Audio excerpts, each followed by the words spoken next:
Welcome, everyone, to the MMA Happy Hour podcast. I am Kyle Anthony, your host, where today we are talking UFC Sacramento, headlined by Anthony Fluffy Hernandez and Gregory Robocop Rodriguez. We're going to break down 4 plays here on the show today. No, last weekend I was at UFC 330. Awesome event. My son had an absolute blast. We had great seats, awesome fights. And to cap it all off, we went 5-0 on our client plays. Once again, we're back in Sweep City. Once again, we're back in Sweep City. We ended up picking up over 12 units of profit for clients. Now we are on a 22-3 betting run. We have cashed 7 of the last 8 UFC events. And just over the last 2 months, we're up over 50 units of profit for clients. So we got to keep it going. And let's also not forget, I don't bring this up all the time, but I'd like to remind people that we do have the Carlos Ulberg nuclear bomb that is going to be landing at the end of this year. I have a 4-unit play that I had for clients as a future bet for Carlos Ulberg to be champion at the end of 2026. That pretty much is a lock at this particular point. That's going to be 35 more units. So we are on an absolute roll here. Got to keep it going here. And as I always say here, profit, it's great. Put it in the rearview mirror. We have 5 more events before we have a break. And we've got to lock right back in. I already have plays locked in for this weekend. So if you want to become a client, link down below. And I've got those plays locked in again.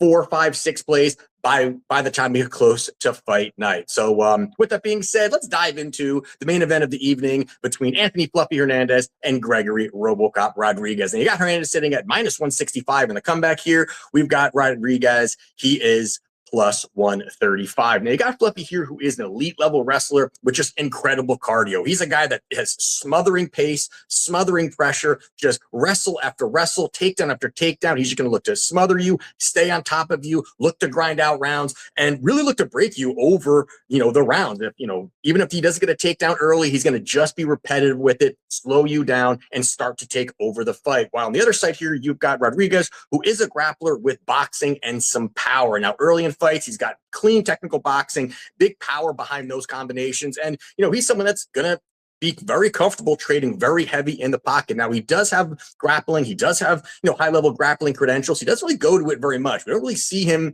really shooting too much here. If it goes to the round, he can be somewhat, prepared for that. But overall, he's looking to pretty much throw big, heavy shots in the pocket. Now, the biggest red flag here on the Rodriguez side is really going to be his cardio. And I think that sticks out very much. He carries a lot of power early, a lot of explosiveness early. He's very dangerous early, but outside of those first 2 rounds, so he can really start to slow down. His power, I think, starts to, fall off a little bit. The cleanness to his combinations, they get a little bit more sloppy, and he just slows down overall. And that is really a bad look, because I just don't think he's got the cardio to really fuel, in really high-paced fights. And one of the things that he doesn't do is offensive wrestle. And as I was just saying, he doesn't really utilize that. But I think it's more because he can't do it. It's too taxing on his cardio to really push wrestling pace, to look for those takedowns. If he doesn't get him, I think he can slow down very much. And that is really where I think this fight is won or lost, because Rodriguez, his weakness of cardio lines up perfectly with the strength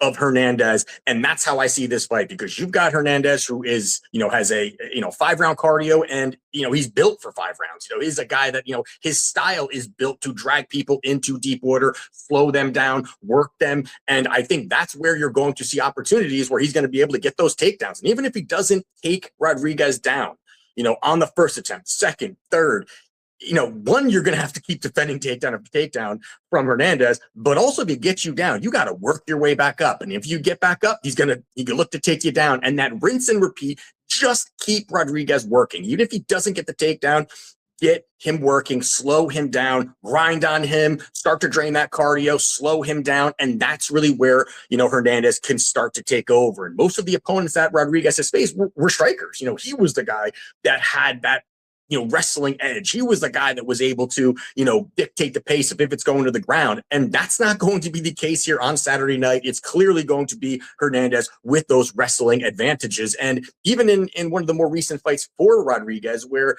Roman Kopylov, a pure striker, was able to land 2 takedowns on Rodriguez. And I think that that's a very bad sign for his defensive wrestling here, where if a pure kickboxer is finding somewhat of takedowns, I think a guy who has, top-level wrestling, top-level cardio is going to be able to find those takedowns as well. And one of the things that you also got to look at is that Hernandez, he recently lost to Sean Strickland, which, yes, not the greatest look. He got finished in the third round, but this is a guy that just beat in Strickland, just beat Chimaev, is now the current champion at this point. So it's not a bad loss for him. But what I like is the fact that Fluffy Hernandez went out there after losing and said, hey, went to Strickland, training with him now, trying to fill up those holes, those gaps in his game where he, maybe say, hey, this is something that you can fix and get yourself better. And I think that's a huge advantage for him coming into this fight, training with the current champion at this point, finding opportunities in a game plan to defeat Rodriguez. And I think that this is a spot where Hernandez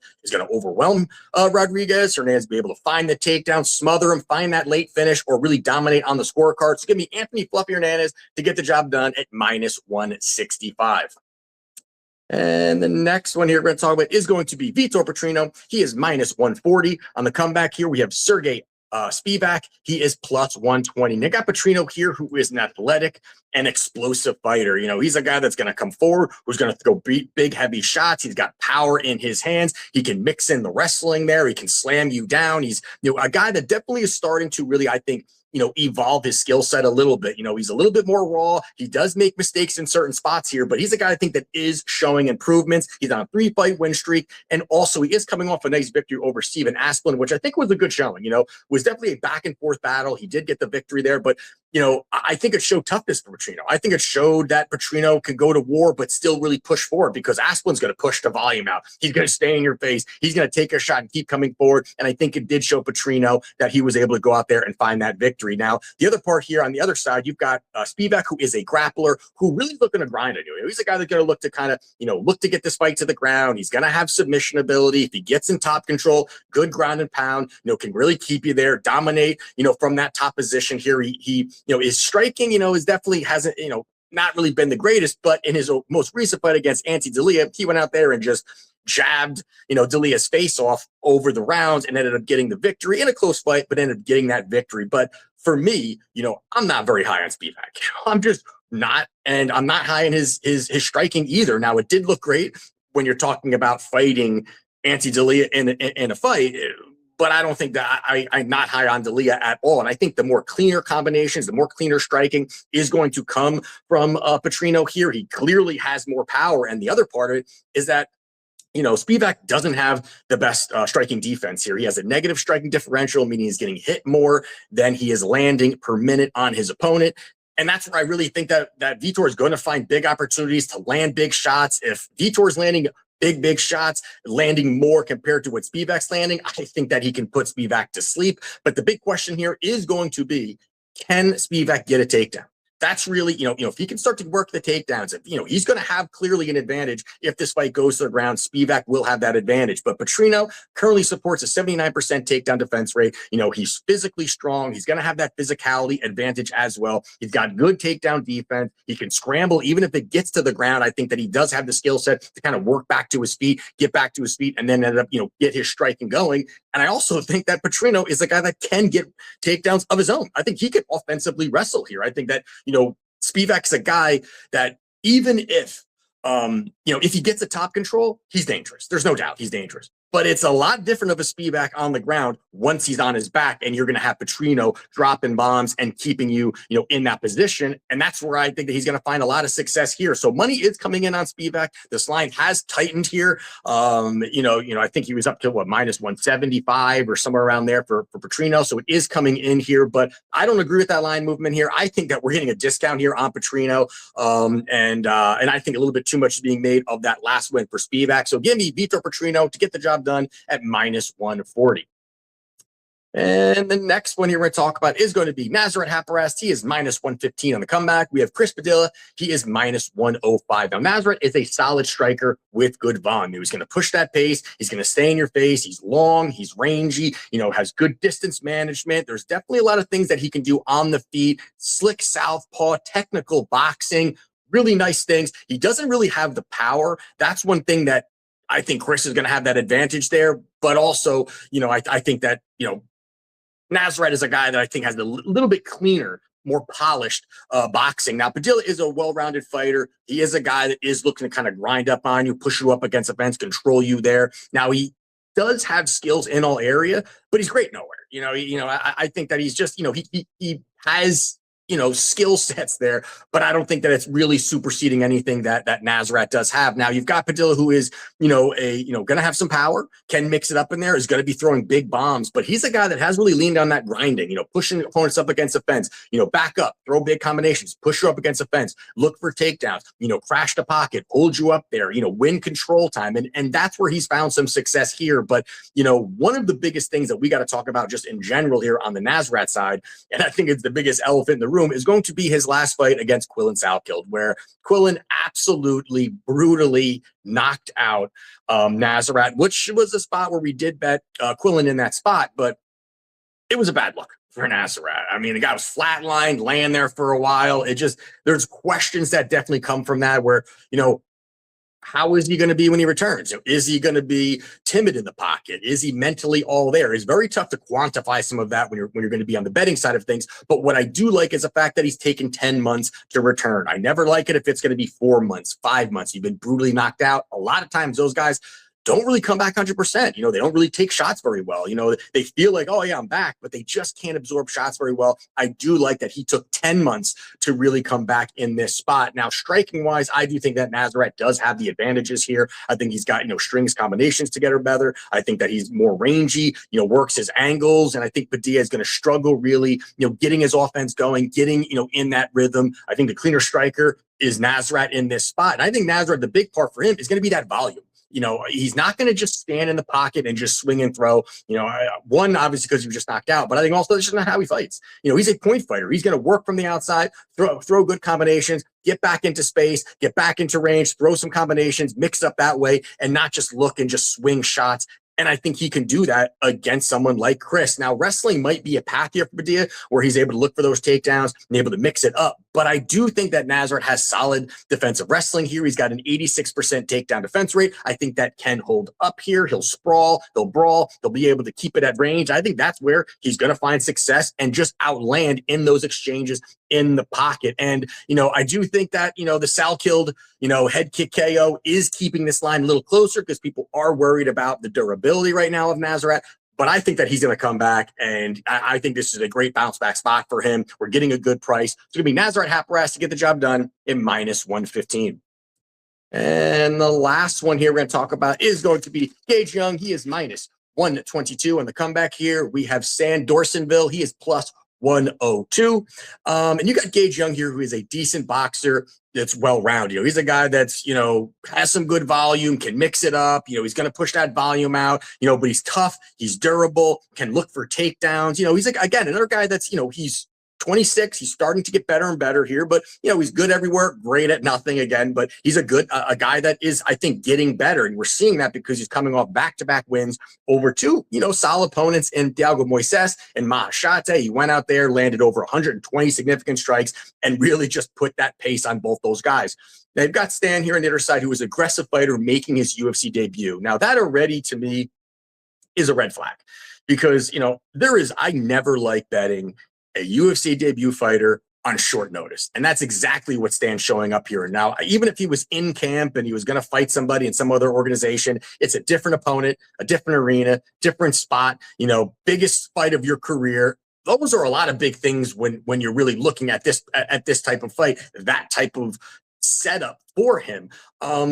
But what I think that you've also got to look at is the fact that, he does have some explosiveness. He does have those things. But again, this is a guy that is very raw, very green, doesn't really put it all together. At times he's a little bit tunnel vision. At times, I think he's showing very green combinations. And I think he lacks defensive awareness as well. But again, the biggest gap that is going to be between these guys is going to be the strength of schedule. And Gage Young has faced the higher strength of schedule here. You've got, he fought Thiago Moises, Mahashate. Those were both wins. He loses to Quillen Salkeld on Dana White's Contender Series. Obviously, Quillen is a top fighter right now.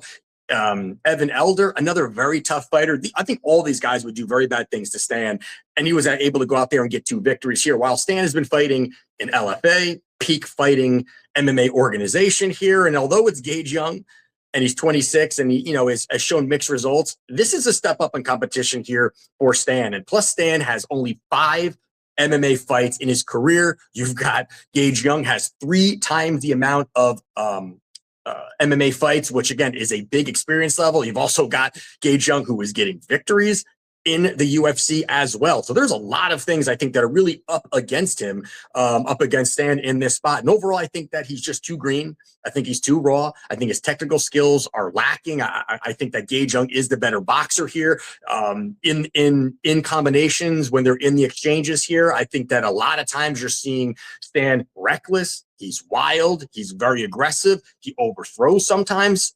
The better boxer here in Gage Young, I think, is going to be able to mix in some shots, look for counters, look for takedowns, because I think he could also be the one that's going to be, hunting for those as well. He's the better wrestler here, could get some top time, is going to win the exchanges on the feet, mix in takedowns. I think there's a lot here that you can like about Gage Young. I think it's a little bit of a levels fight here. I think that Stan just isn't UFC material. I think that Gage Young is starting to really, elevate his skill set. So at a -122, give me Gage Young to get the job done, -122. So there you have it for my plays for UFC Sacramento. If you want to become a client, link in the description. I already have a 5% play locked in, as well as another plus money play. We'll be adding those, adding more plays to the pack as we get closer to fight night. So let's lock in. We've got 5 more events coming before the break, and let's keep this hot streak going. 22-3 betting run, cashed 7 of the last 8 events. Got to keep it going. So hey, that's the show. We'll see you next week, and let's cash.